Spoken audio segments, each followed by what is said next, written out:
Hello, everyone. Welcome on into ClayShareCon 2023. I'm Jessica Putnam-Phillips, and here we are in the afternoon of day 3. We only have 2 more broadcasts today. We got a whole day, though, tomorrow, so don't be sad. We have Terry joining us, Terry Kern from Mako, and she is going to show you how to do vibrant underglaze color blends. And you wait. I hope you're sitting down because I've seen what these look like, and they are amazing. So we're going to roll to Terry in just a second, but brace yourself. Are you ready? Here we go. Hey, Terry, how you doing? I'm good. How are you, Jessica? I'm great. We are so happy to have you and Mako joining us again this year for ClayShareCon. I'm Well, it's very your excited first to time be with here. us, but It's my very first time. Yeah, Mako always comes back, but this is your newbie, and we're excited. Well, thanks again for inviting me. Underglaze is my jam, and I just love spreading the word about how great it is to work with. So thanks so much for having me. Oh, we are thrilled. So what you going to do for us today? Well, today I just wanted to start out by showing you all the different kinds of things you can do with underglaze. Anything from jewelry, not rings, pins, earrings, necklaces. You can do very graphic tiles. You can create patterns with your pieces. You can do the interiors of bowls and the exteriors. So really the sky's the limit. There's nothing like eating some beautiful guacamole out of a little bowl that has this glowing underglaze color in the center, not to mention those really bright colors on the outside. Along with doing really bright, vibrant colors, you can also do very soft, very pastel colors. You can create worlds using your imagination with underglaze. And one of the things that I love about underglaze is, it's liquid clay. So every layer that you paint on the surface leaves a low relief of where your paintbrush has been. So when your fingers go over the surface of something that's been painted with underglaze, you can actually feel the tactile quality of the image that you've painted on the surface. Now, this is something super cool that I've been experimenting with. This is Mako's transparent matte. And I did a piece using some of their brand new underglaze colors. This is a vessel, and you can see how bright and shiny that clear glaze is. But I wanted to see what it would look like with a little bit of that matte transparent. And I just love the softness of the color with the matte, but the bright layers of color that you get with the clear brushing glaze. I use the S2101. So with that being said, let's talk a little bit about my approach to underglaze. So I'm going to change this out with my next board. So bear with me.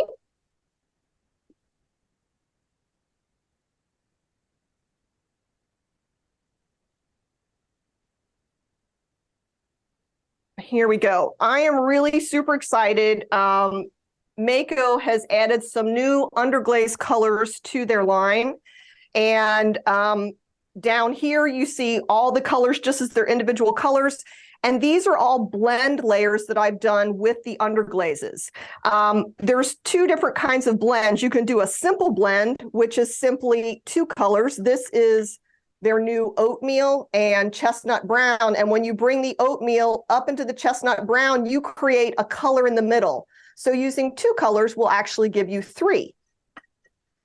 You can do something a little more complicated, and you can blend, this is bright yellow, apricot, orange, and cinnamon.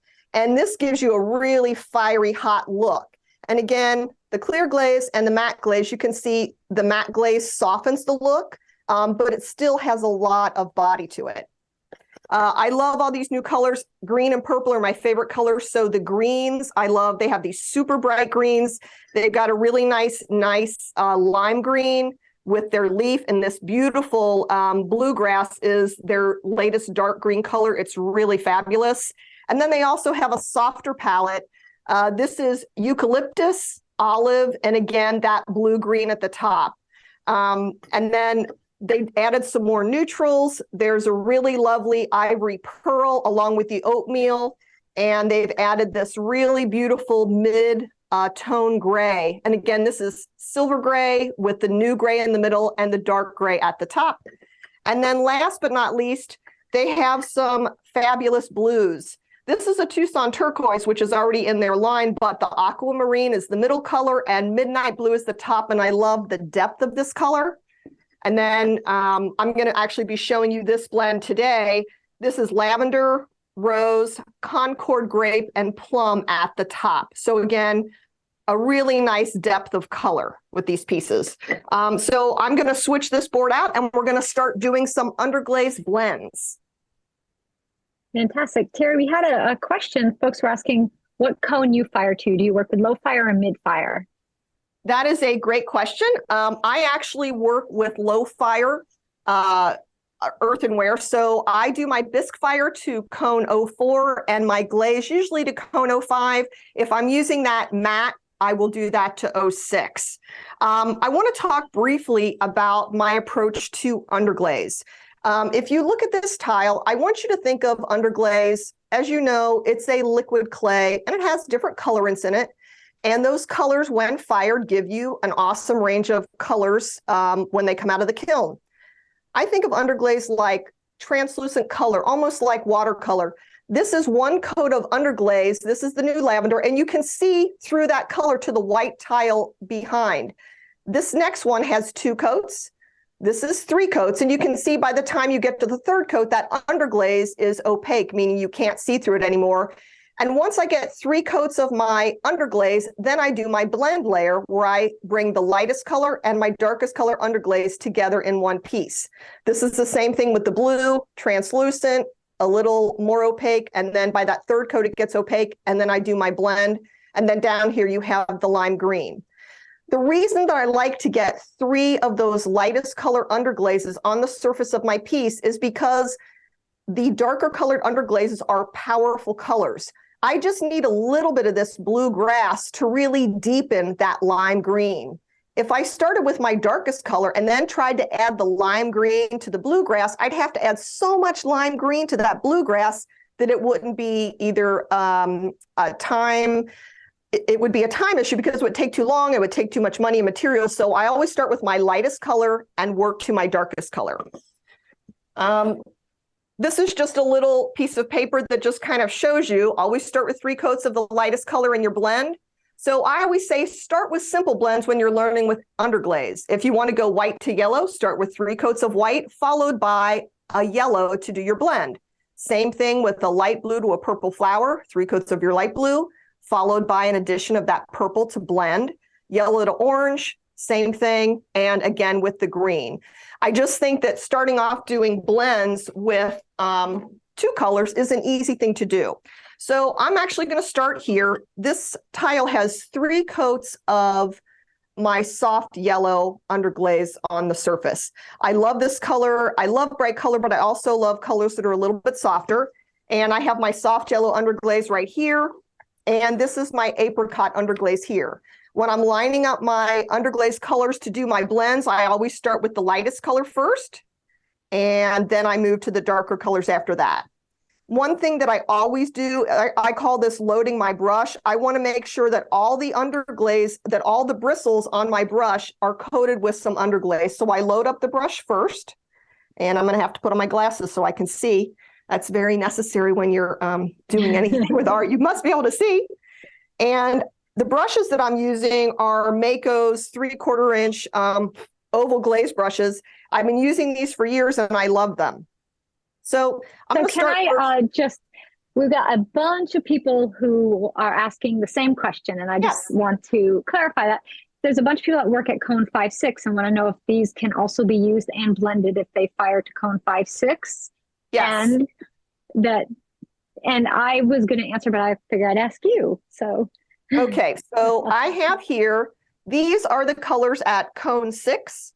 Now I have not fired these particular colors myself to cone 6. I have used the other Mako Underglazes to cone 5, blending them in the same way, getting great results. I would say the only issue that I've ever had at that cone 5 is, let's say I have a dark blue sky and I want to do a white moon. Well, I will put several coats of yellow, like a harvest gold or the squash yellow, because that's a strong yellow color. And I think in terms of having that yellow block that blue, that dark blue, before I would put my layers of white on.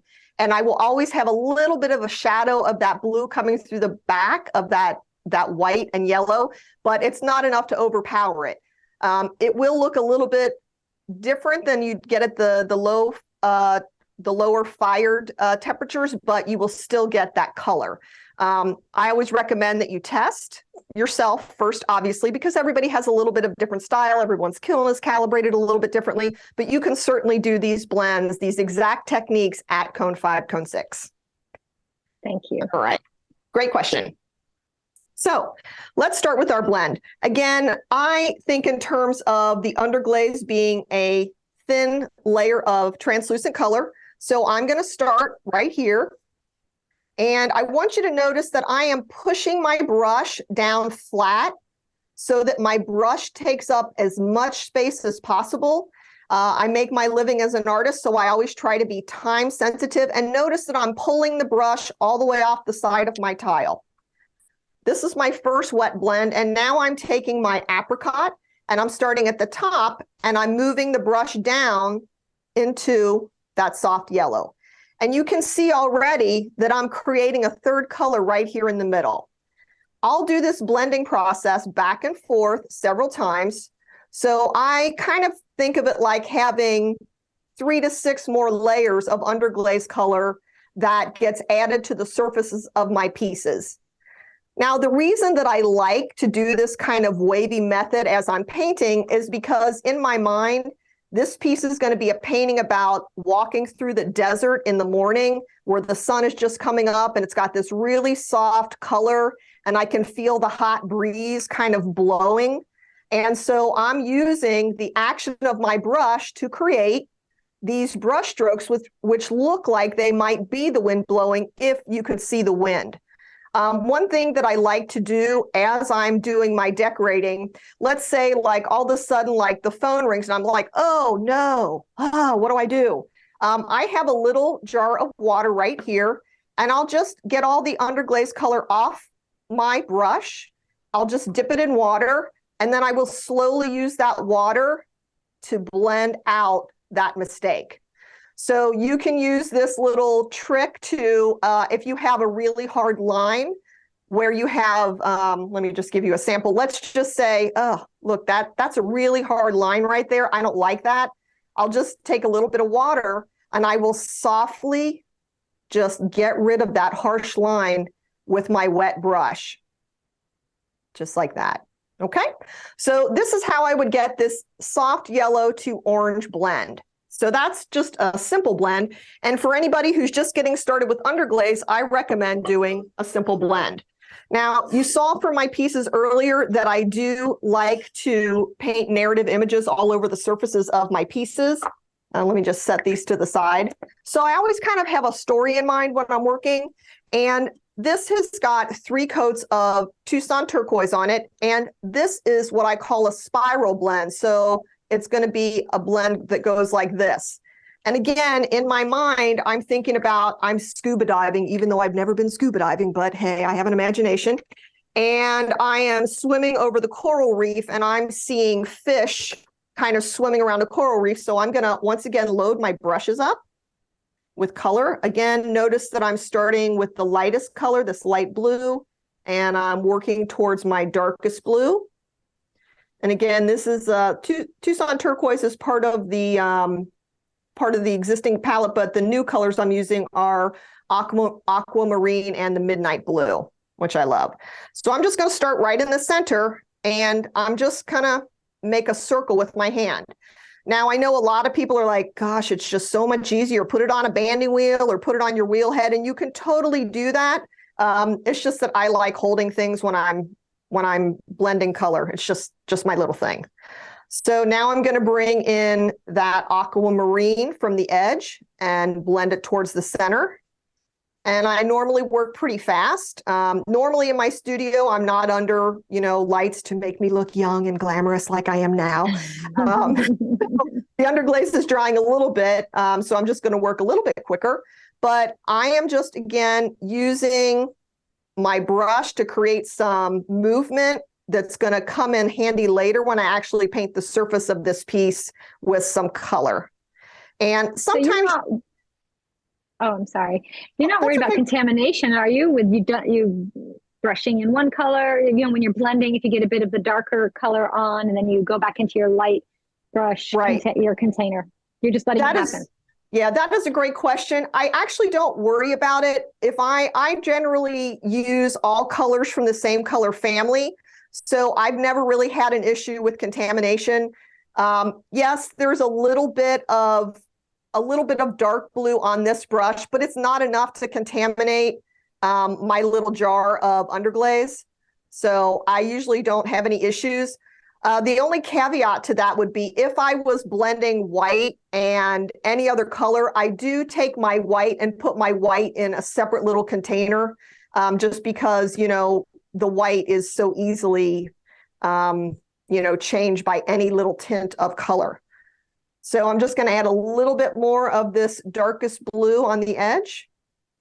And that's how you can do a spiral blend. And again, if I have any hard edges, I am just going to get some water on the surface here, and I'm just going to brush those out so they're not so hard. And one little last coat with my light blue. Again, just putting a little bit of water on there to keep this blend from being too harsh. And here we go, all the way down to the center.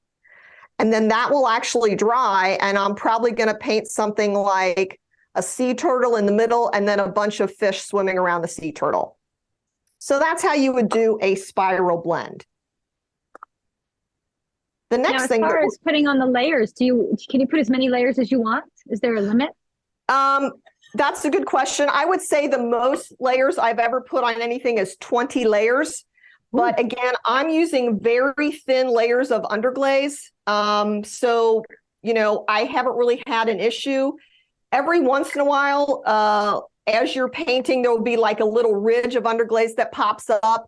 And if I don't brush that out, it will dry unevenly, and sometimes that'll pop off. But as long as you're using thin layers of color, you can put on as many as you want, allowing them to dry thoroughly in between each coat. So now we're going to move on to the next blend. I wanted to do something so that you could see kind of the whole process start to finish. And for this piece, again, I've got my Underglaze colors. I have a design. This is a rabbit jumping through the woods. So we're going to do this blend. This tile has 3 coats of lavender on it already. And then I'm going to do a blend. And when the blend is done, it's going to look like this. This is the same color palette as this piece here. And you can see how much richer and deeper the color gets.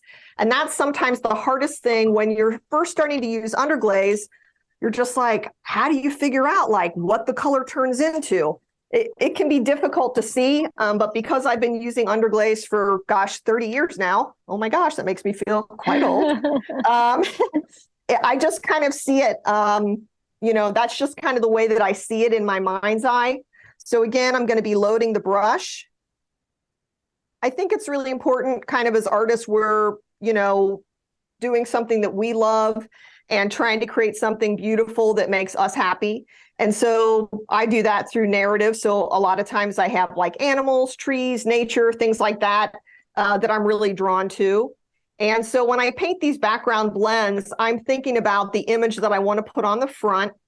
And again, that movement of the brush as I bring it across the surface of my pieces helps to tell that story.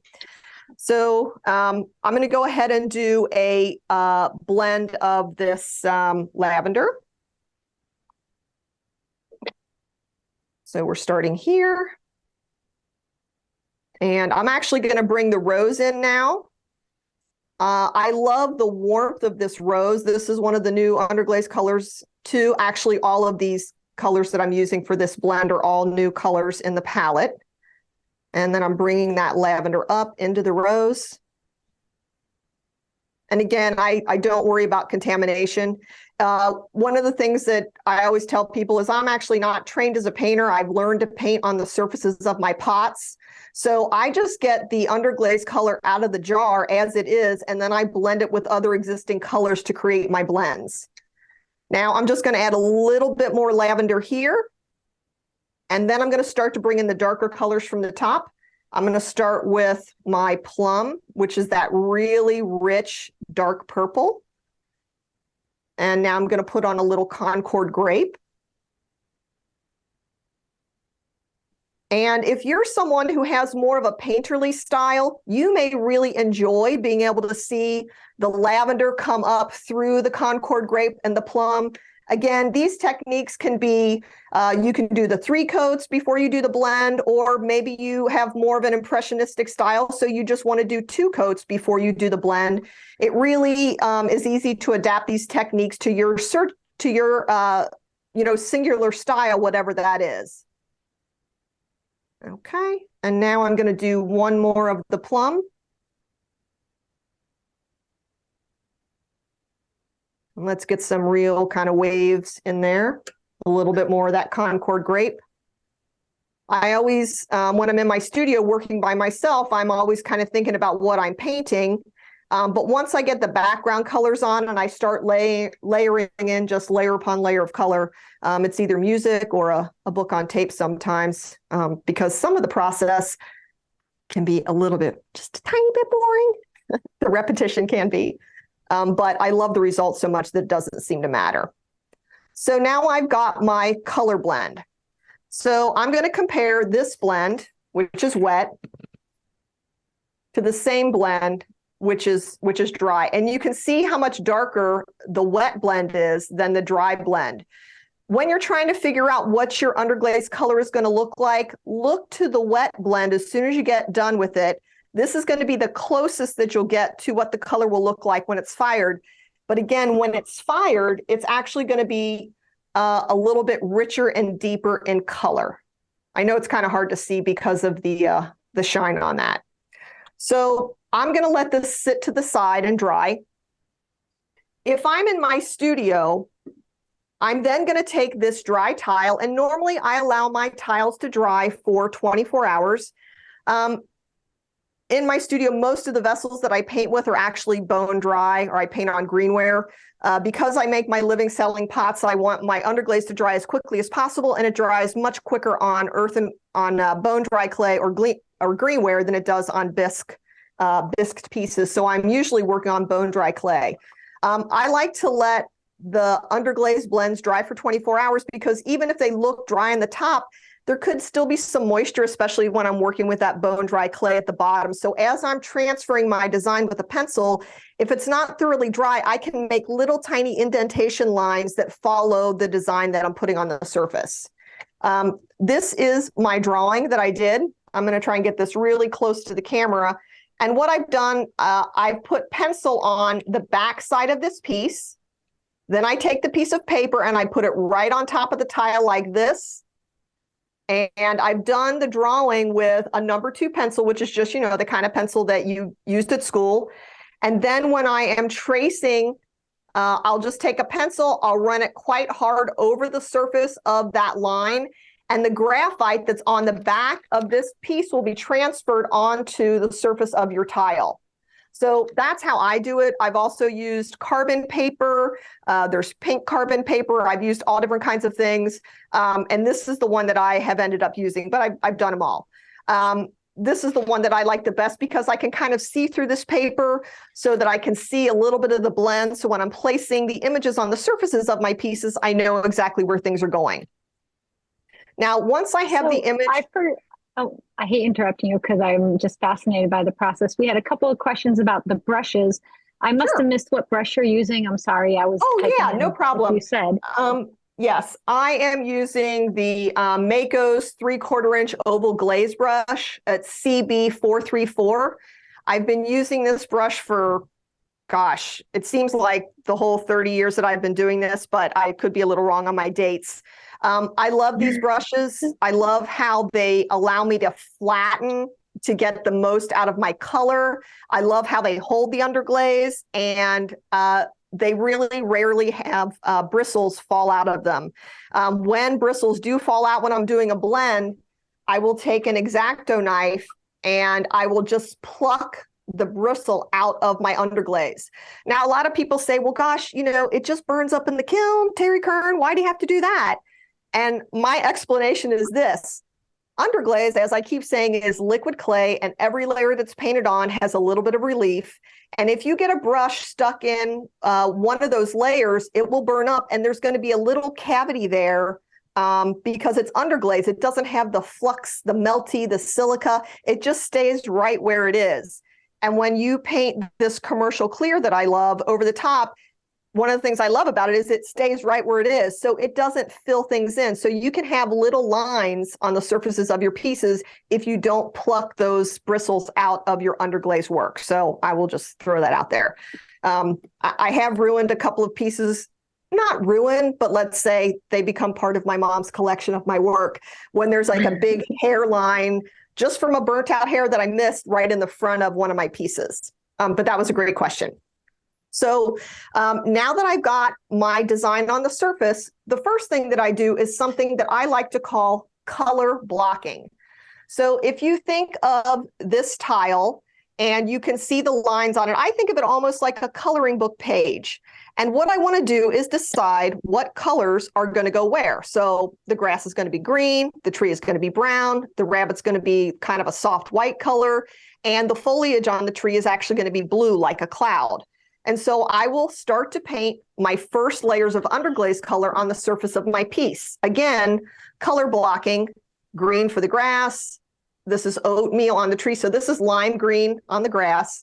This is oatmeal on the tree trunk. This is baby blue on the surface of the foliage. I've decided to make the moon lime green. And then you can see that the rabbit, I'm going to paint that with the ivory pearl color. But because I'm trying to block out that purple, which is rich, I've actually painted one coat of harvest gold. Actually, I think this is squash yellow on the surface to try and block that strong purple color. And I'll probably paint 2 coats of this yellow before I start to paint the ivory pearl on the surface. And I wanted to show you this just so you can see the translucent nature of the underglaze. You can still see, at least in person, that purple coming up through the baby blue, the same thing with the purple coming up through that squash yellow. Once that's done, I will start to put multiple layers of color on the surface of my piece. Now, I usually work on 5 or 6 pieces at once. So on this piece, you can see that the color seems much richer. I have 3 coats of lime green. I have 3 coats of the ivory pearl over the squash yellow. I have 3 coats of oatmeal, and I have 3 coats of the baby blue. And then these little tiny leaves are also baby blue, and my moon is lime green. The next thing that I'm going to do is I'm going to start to blend the color right on the surface of the pieces. I have in my hand, this is an H pencil, like H is in how you doing. The difference between a B pencil, which is very, very soft, I know it's a bad pun, the H pencil doesn't create a lot of dust on the surface of my piece because it's a hard lead. When you're painting with underglaze or putting any kind of ceramic material on the surface of your pieces, you want to make sure that they're free of dust and dirt and oil, because you don't want that underglaze to wrap around those little dust molecules and then not be absorbed into your clay body. So when I have to go in and get ready to do my blending, I like to use an H pencil, and I will just make very soft lines saying, okay, I'm going to stop my blend here. I'm going to stop the blend here. And that line's going to come over here. And this line is going to come over here. And I do that because underglaze, as you saw earlier, does dry pretty quickly. And so I try to break up my images into small, manageable pieces so that the underglaze doesn't dry over here while I'm still blending with wet color over here, because then there'll be 2 different colors and it kind of makes a mess. So that's the next thing that I do in my process. And now I'm going to go ahead and just start to blend some of these greens right down here in the grass. So let me just get out my greens. And for this blend, I am going to use the lime green, the olive, and the bluegrass. Again, I love those, the brightness of richness of the olive. I just want to show you really quick. I know these are super tiny, But this is the olive, and I just love the way the olive looks with the purple. It's just a really, really nice, rich tone. So that's how I've decided to do that blend. So let me get my lime green. And for this process, I'm actually going to be using smaller brushes, and I am always on the lookout for the next best smaller brush. Right now, the brushes that I'm using are brushes that I bought some years ago at Michael's, and I like all of my brushes to come to points, and that's because that actually helps me do my underglaze painting. If you look at my images, you can see my grass comes to a point here, it comes to a point here, lots of points in my work. My tree branches come up to points. The points on my rabbit's ear, the little carrot, the little delicate feet on my rabbit. So I'm going to be using this pointed end of my brush. I know it looks kind of round, but when it's wet, it will get a point to it. And I will use those to help me create my blends. So again, let's go ahead and load up our brush. Going to get my water there. So going to make sure I get lots of underglaze on my brush. And now that that brush is wet, you can see that it really does. You can see it really comes to a point, or maybe you can see it. It's really hard to see in this light. So I've got my lime green, and now I'm actually going to put something in my olive. Again, loading that brush. And now I'm going to get one smaller brush for the blue-green, and we are going to get started. So I'm going to start at the front here. And I'm just going to take my lime green, and I want you to notice how I'm holding this. My hand is underneath my tile, and using my pinky, I'm going to use that to help me steady my hand, and I'm going to flatten that brush as it comes across the surface. I'm going to pull it down again.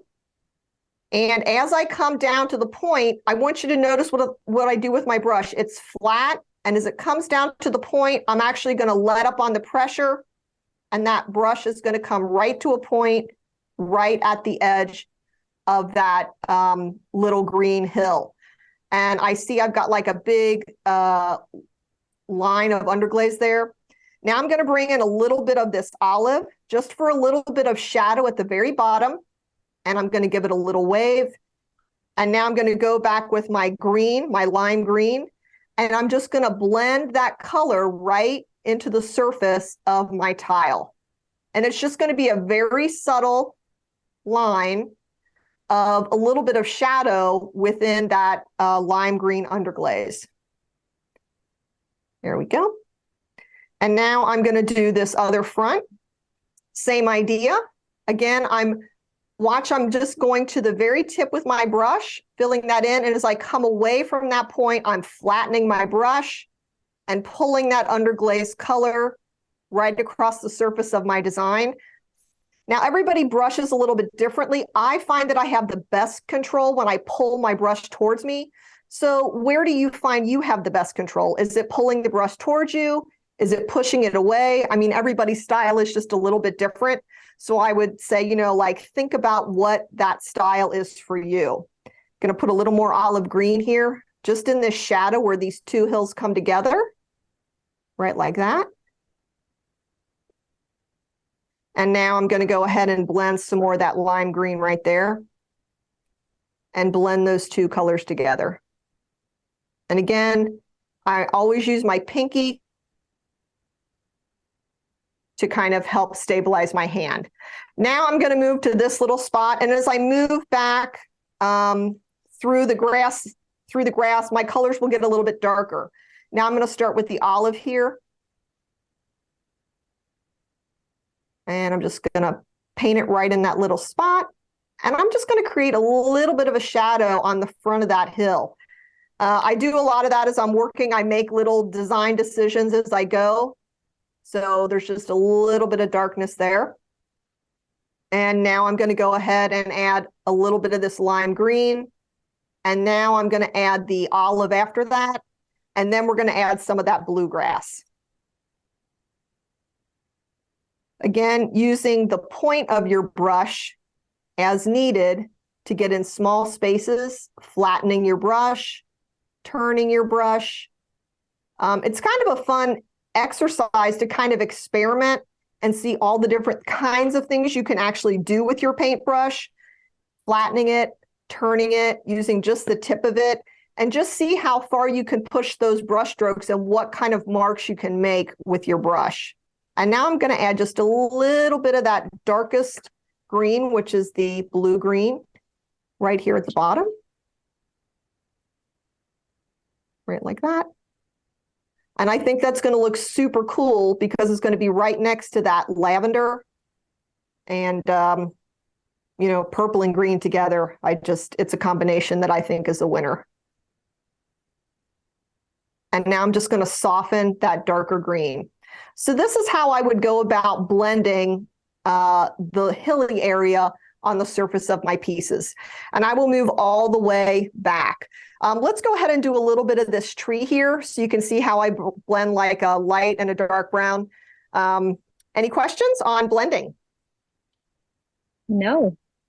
No, people are saying it's like magic and they love watching you do this. They love your teaching style. So wonderful. Lots of people are mesmerized. Wonderful. That's great. I mean, I'm always mesmerized by it, but I'm like, oh my God, I hope this isn't like watching paint dry. So that's great. I'm happy to hear that. So I'm going to start, and again, I want you to notice I'm turning my tile upside down. You can turn your tile any way you need to make these blends work. So I'm going to start here, and again, notice I've got the hand is on the back of my tile, and I'm using my fingers as a place for my pinky to rest, and that's going to help stabilize me as I paint this tree. So I'm starting, and I'm just following that line with my brush, flattening it out, and I'm actually going to dip it in a little bit of this chestnut brown, and I'm going to pull it right up the edge of the tree and get a little bit of a color blend right there. Back in the oatmeal, and again, I'm not worried about contaminating my oatmeal. This is such a small amount of that chestnut brown, it's not going to affect my oatmeal. If you're feeling really adventurous, you might say, you know what, I would like that oatmeal to have a little bit of a warmer tone. You could throw a little bit of squash yellow or harvest yellow on the far left side and make it a little bit bright as if the moon was shining on the side of that tree trunk. And now I'm going to bring that underglaze brush up. I'm going to put it in a little bit of water, again, working under lights. Things can get a little hot. And now I'm going to bring that oatmeal back in. And remember, because I've got 3 layers of oatmeal already painted, this is just the icing on the cake. It's just the blending part. And this is where you're bringing in color, you're bringing in movement. Remember, every movement of my brush across the surface is leaving a small bit of relief because underglaze is liquid clay.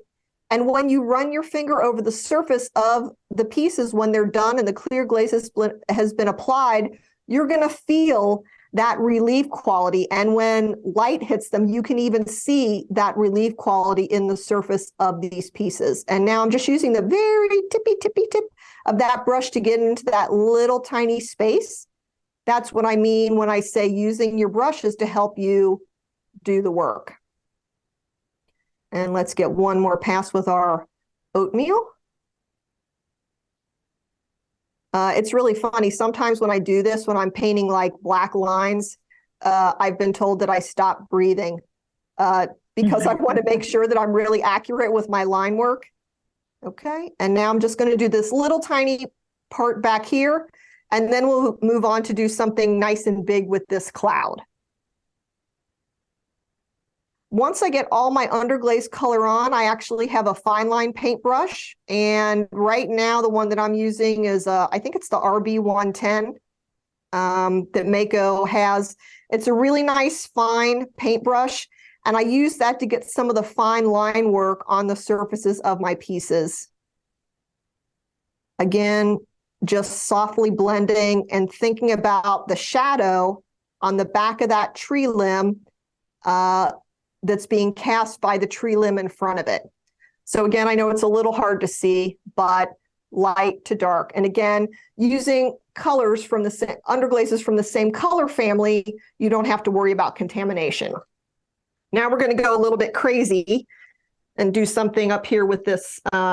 It's really supposed to be foliage, but I'm thinking of it like a cloud. And as I make my brushes disappear, I don't like to have underglaze just sitting in my brushes, drying the brushes out. So I just kind of move them to water. And that really seems to help the brushes live a lot longer. So I'm going to get out a couple of brushes here. Please let me know if you have any questions. Again, I really want to load those brushes up with underglaze. You want to make sure that your bristles are all nice and moist. One thing that happens sometimes, people will say, you know, I get all these pinholes when I'm using my underglaze. And that just means that your underglaze is a little too dry. You need to add some moisture to it. So here we go. We're going to go up to the side, and I'm thinking the moon is shining on this cloud / foliage formation. So it's going to be lighter. So here's the lighter part. And I want you to notice how I'm flattening that brush and just using the brush to pull that color all the way up to the top. There's a little ridge of underglaze color here. I just want to blend that out. I'm going to do one more wave here. And now I'm going to bring in some of this lovely aquamarine on the edge. I'm going to start here. And again, notice how I'm using my brush to follow that pencil line. And that lets me know where the edge of that tree is. And now I'm just going to blend that color in right like that. Here we go. And we're going to do that one more time. We're going to go light to dark. And here we go. Right into that aquamarine. And now I'm going to do a little more aquamarine on the side. And I'm going to finish this up by adding a little bit of the midnight blue just to give a real shadow to the edge. And again, remember, you can use a little bit of water like I'm doing right now and soften the transition from one color to the next. I soften that just a little bit. And now I'm going to bring in that dark blue right on the edge. And I'm using the very edge of my paintbrush. Look how I'm using that paintbrush and I'm flattening it right on the edge of that pencil line. And now I'm going to bring in some more of that aquamarine. There we go. That looks good, if I do say so myself. And now we're going to bring in a little bit more of that Tucson turquoise, and we will be done with this blend. And we have a minute left, believe it or not. It's gone so fast. Awesome. Awesome.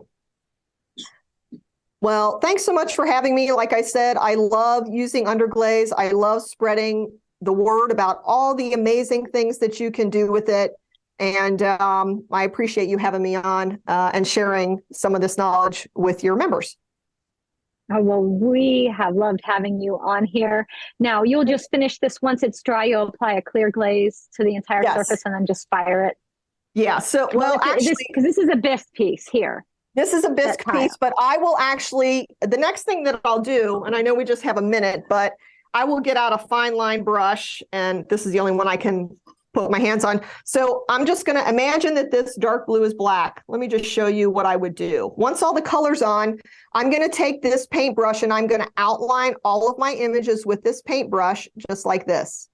Once I get all the black outline work done, I paint in tiny little shade lines, and then I will bisque fire the piece to cone 04.